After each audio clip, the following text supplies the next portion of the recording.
eu sou gestor de tecnologia do Instituto Europeu de Design, o IED São Paulo.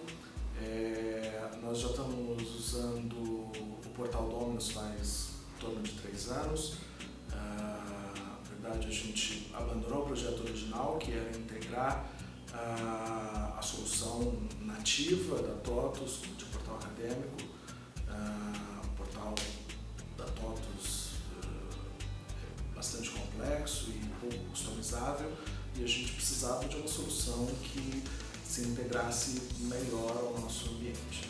Então, nesse sentido, a gente conseguiu fazer todas as alterações que nós precisávamos, fazer todas as customizações, integrar ele também com, além do nosso ERP, integrar com outras plataformas digitais e fazer com que a solução ficasse mais integrada à nossa necessidade e ocupasse muito menos espaço da nossa infraestrutura, ocupasse muito menos banda da nossa internet, e com isso a gente conseguiu um ganho razoável de infraestrutura e de serviços. Então, o portal Dominus ele é bem didático, né? É simples. A gente fez um processo de treinamento com o corpo docente, com o pessoal acadêmico, e em pouco tempo ele teve adoção completa por parte dos professores e dos coordenadores.